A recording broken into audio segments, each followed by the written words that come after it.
안녕하세요. 2차 전지 산업을 24시간 밀착 취재하는 24시 스텝업의 한중입니다. 자, 오늘 통틀어서 2차 전지 관련주들이 굉장히 반등을 강하게 하고 있어요. 그래서 저도 드릴 수 있는 말씀도 많고, 기쁘기도 하고 한데, 종목마다 여러분들이 좀 집중해서 봐야 될 내용들이 다 다르기 때문에 제가 종목마다 이렇게 촬영을 하면서 말씀을 드리고 있습니다. 우선 DNT 같은 경우는 어제 같은 경우는 강한 매수세는 사실 보이지 않았거든요. 강한 상승세는 보이지 않았지만 좀 자리를 지켜주는 듯한 흐름을 보였어요. 어제 뭐 캔들 상으로산 많이 상승한 것 같지는 않지만 고가까지는 5%까지 상승을 했고 종가 3% 이제 상승을 하면서 마감을 했었는데, 오늘은 또 13%까지 급등을 하면서 종가는 10% 급등을 하면서 마무리를 했습니다. 이제 121선을 기술적으로 봤을 때는 121선을 좀 지지받고 같이 이제 2차 전지 테마들이 반등을 하니까 그에 맞춰서 이제 회복세를 보이고 있는 것 같은데, 어느 정도 이 2차 전지 관련주들이 낙폭을 보여준 게 9월 말부터 10월 초잖아요. 그렇기 때문에 그냥 그 회복세들을 그대로 따라간다라고 한다면은 3만원 이상까지 우리가 상승을 생각을 해볼 수가 있겠죠. 근데 오늘 이제 글로벌 리스크라던가 매크로적인 부분들을 좀 말씀을 드리면은, CPI가 오늘 저녁에 발표를 하잖아요. 그로 인해서 글로벌 지수의 변동성이 생길 가능성도 있고, 그리고 현재 이스라엘에서 진행된 전쟁 같은 경우도 유가에 어떤 영향을 줄지 아직까지는 그런 리스크들이 잔존하고 있는 상황입니다. 그래서 그런 리스크 부분들을 우리가 생각을 해둔 상황에서 글로벌 증시의 흐름을 좀 살피면서 이 DNT 주가 흐름도 살펴봐야 될 것 같아요. 단기적으로 대응하시는 분들은 이런 노이즈들도 생각을 하시면서 대응을 해주셔야 되는데, DNT 같은 경우는요, 여러분들 지금 현재 중요한 게 뭐냐면은 실적이 굉장히 중요합니다. 지금 해당 종목이 적자 전환을 진행을 한 상황이어서 이번 실적에서는 뭔가 턴어라운드를 좀 기대를 해야 되는 상황이기 때문에, 그런 기대감으로 인한 주가 상승을 뭔가 끌어올릴 만한 얘기들이 좀 많다고 생각을 하거든요. 그래서 지금 해당 종목이 어떤 사업을 진행을 하고 있고 어떤 매출이 좀 큰 비중을 차지하고 있고, 우리가 납품이 어디로 될지에 대해서 기대를 해봐야 되는지, 그런 시나리오를 좀 말씀을 드리는 시간을 가져보도록 할게요. 투자 설명서를 좀 보면서 설명을 드리면은, 2차 전지 사업 부분과 그리고 디스플레이 사업 부분을 우리가 살펴볼 수가 있는데, 당연히 매출 비중은 2차 전지 사업부가 높죠. 그리고 디스플레이 사업부는 좀 미비합니다. 먼저 디스플레이 쪽을 말씀을 드리면은, 디스플레이 쪽은 이제 LG 디스플레이 쪽에 이제 납품을 진행을 한 이력이 있거든요. 근데 이 워낙 매출 비중이 그렇게 크지가 않기 때문에 우리가 지금 집중을 해야 되는 거는 2차 전지 사업부입니다. 그쵸? 2차 전지 사업부가 현재 이 레이저 노칭 장비가 매출 비중이 62%를 차지를 하고 있기 때문에 이 레이저 노칭에 대한 추가 발주를 우리가 좀 기대를 해봐야 될 것 같아요. 그리고 장비 제조에 필요한 부품이라던가 이런 기술과 설치 용역, 이런 부분에 대해서 15%의 매출 비중을 차지하고 있는데, 이 LG 에너지 솔루션에 납품을 한 이력과 그리고 얼티엄셀에 납품한 이력이 있잖아요. 그래서 우리가 기대를 해봐야 될 거는 이번 하반기 말까지 현재 LG 에너지 솔루션과 그리고 얼티엄셀이 증설을 계속해서 진행을 하고 있잖아요. 그래서 추가 수주가 결국에는 필요한 시점입니다. 그래서 대량 수주가 예상이 되고 있는데, 그 장비 업체들, 기존의 이 LG 에너지 솔루션과 그리고 얼티엄셀에 납품했던 장비주들의 대형 수주가 지금 예상이 되고 있는 상황이잖아요, 시장에서. 이 DNT도 그 대형 수주 관련해서 과연 호재를 받을지, 그 부분을 우리가 생각을 해야 된다는 겁니다. 우리가 기대를 해볼 수 있는 게 방금 말씀드렸던 그 얼티엄셀즈 향 수주와 그리고 LG 에너지 솔루션 수주인데, 단순히 그 수주로 인해서 주가 상승이 나오는 게 아니라 제가 실적 부분이 굉장히 중요하다고 말씀을 드렸잖아요. 22년 연결 기준 이제 전년 대비해서 영업 손실도 이제 적자 전환을 진행을 됐고, 순손실도 적자 전환이 진행이 됐죠.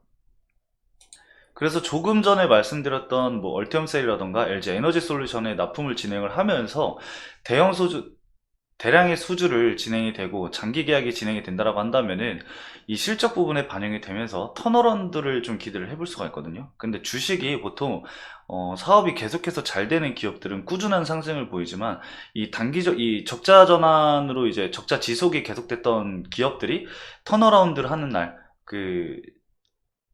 흑자 전환이 되는 시점에서부터 주가 상승이 굉장히 크게 나오는 경우가 있거든요. 그런 부분들을 노려간다면은 지금의 추세에서 상승 탄력을 받을 수 있지 않을까 우리가 생각을 해볼 수가 있는 겁니다.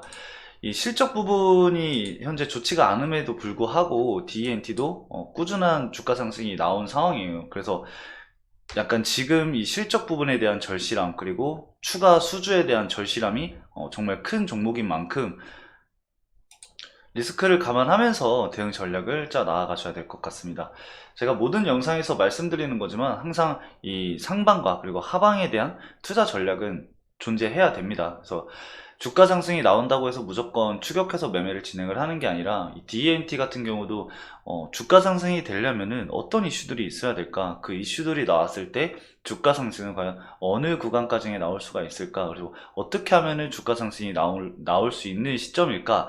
이런 거를 고민을 하다 보면은 이 D&T에 대한 앞으로의 일정들을 좀 알 수 있게 되고 기존에 거래했던 거래처들의 동향까지 좀 살피게 되거든요. 그렇게 되면은 그 거래했던 거래처들의 증설에 따른 수주까지 기대를 해볼 수 있는 상황까지 도달할 수 있는 거고, 그렇게 된다라고 한다면은 주가 상승이 나오면서 현재 반등 구간에서의 상승 탄력을 줄 수 있겠구나. 그리고 2차 전지에 대한 전체적인 큰 틀도 현재 회복세를 보이고 있으니까 D&T 또한 그에 대한 호재가 적용이 되겠구나, 주가에 반영이 되겠구나 라고 우리가 생각을 해볼 수가 있거든요.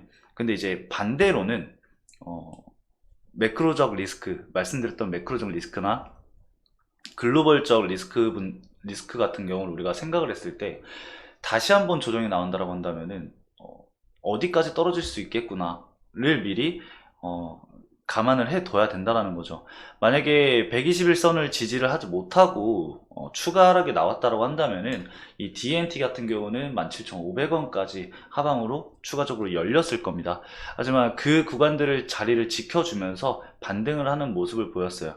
대부분의 2차전지 관련주들이 이런 흐름들을 다 보여줬거든요. 그래서 지금 회복세가 움직일 때는 아마 다 같이 움직여줄 가능성이 굉장히 큽니다. 그 하락폭이 굉장히 컸기 때문에 뭐 절반까지의 뭐 회복세를 보이더라도 이 추세를 지금 유지를 해야 되고, 오늘 있을 그 CPI 결과에 따라서 뭐 주가 방향성은 당연히 다음 주부터 달라질 수는 있겠지만 지금 이 상승 흐름을 탄 상태에서 꾸준히 이제 후속 기사들이 나와줘야 된다는 거죠. 지금 네이버에 이제 D&T를 검색을 하면은 뭐 호실적 기대, 뭐 턴어라운드 기대, 추가 수주 기대 이런 얘기들이 좀 많이 나와주고 있거든요. 이게 오히려 지금 D&T에게는 정말 필요한 이슈라는 거죠. 실질적으로 뭐 턴어라운드가 된 것도 아니고 수주를 받은 것도 아니지만 그로 인해서 선반영되는 부분까지 우리가 고려했을 때 주가 상승이 나왔을 때 그러면은 내가 저항 구간에서는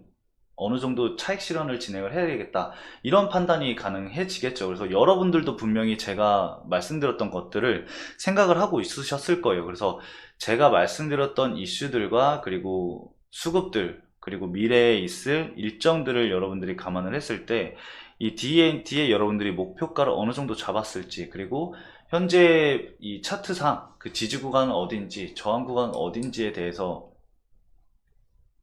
저랑 이제 제가 말씀드리는 가격대들과 이제 비교를 해보면서 여러분들이 원했던 투자 전략에 맞춰 가시면은 조금 더 수익 볼 수 있는 확률들을 높여갈 수 있지 않을까, 그렇게 좀 말씀을 드려보도록 할게요.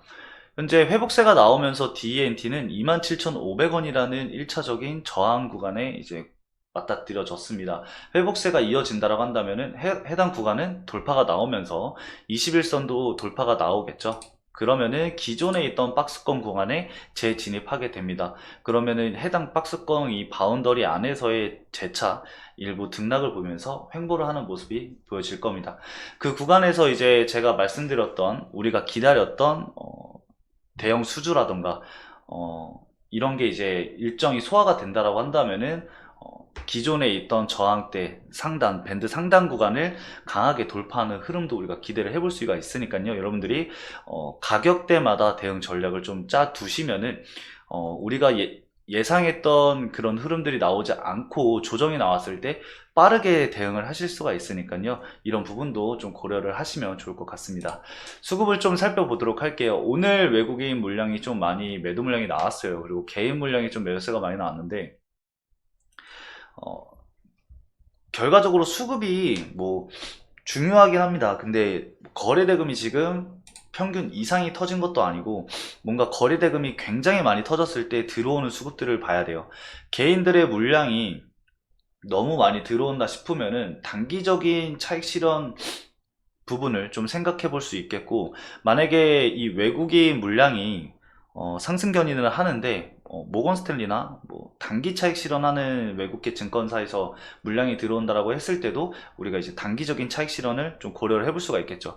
그러면 그 물량들을 우리가 추적을 하면서 과연 이 DNT에 대한 물량을 아직 가지고 있는지 그런 부분을 좀 추격을 하면서 대응을 하시면은 오히려 좀 좋겠죠. 그래서 지금 20일 기준으로 지금 현재 주가 하락이 나왔던 게 대략 20일 정도 되니까 이 20일 기준으로 본다고 한다면은 NH증권이 현재 가장 많은 물량을 보유를 하고 있습니다. 이 최근까지 이제 어느 정도 차익 실현을 좀 진행을 하다가 오늘 추가적인 매수 물량을 통해서 12만 주 이상의 매수 물량을 가져가고 있는 상황입니다. 그리고 삼성증권 같은 경우도 현재 꾸준히 매수를 진행을 하면서 11만 주까지 매수 물량을 가져가고 있는 상황이고요. 토스증권이나 뭐 KB증권, 키움증권이라던가 대신 그리고 JP모건 같은 경우는 뭐 특이하게 뭐 과하게 매수를 한다던가 매도를 한다던가 이런 게 없이 꾸준히 한 20일 동안에 물량을 좀 어느 정도 홀딩하고 있는 모습을 보여주고 있습니다. 그래서 최근에 이 단기 박스권 내에서도 매수한 물량들이 있을 테니까 10일 기준으로도 살펴보면은 10일 기준으로는 삼성증권 그리고 NH, 토스, KB증권 순으로 진행이 되는데 20일 기준으로 해서도 큰 이제 변동은 없다고 저는 보고 있어요. 그래서 여러분들이 지금 대응하실 가격대에서 좀 유심히 살펴봐야 될 게 이제 NH투자증권의 물량이다 까지만 일단은 단기적으로 대응하시는 분들은 알아두시면 좋을 것 같아요. 그리고 제가 말씀드렸던 시나리오들을 좀 생각을 하시면서 앞으로의 추가 상승이 나올 때 그리고 조정 구간이 나왔을 때는 또 어떤 이슈로 이제 조정이 나왔는지 그런 부분들을 좀 생각을 하시면서 대응 전략을 짜 가시면 될 것 같습니다. 어차피 제가 DMT를 이제 꾸준히 촬영을 하면서 여러분들한테 조정이 있으면 왜 조정이 됐는지 그리고 상승이 나왔을 때는 왜 상승이 나왔는지 그런 부분에 대해서 앞으로도 말씀을 드릴 거니까요. 여러분들이 이제 제 영상을 팔로우 하시면서 대응하시는데 좀 도움을 받아가시면 좋을 것 같습니다. DNT 오늘 여기까지 말씀을 드리면서 영상 마무리하도록 할게요. 해당 영상의 투자 권유 목적이 아닌 기업 분석 목적으로 제작됐음을 말씀을 드리면서 영상 마치도록 하겠습니다. 오늘도 시청해주신 여러분들 감사합니다.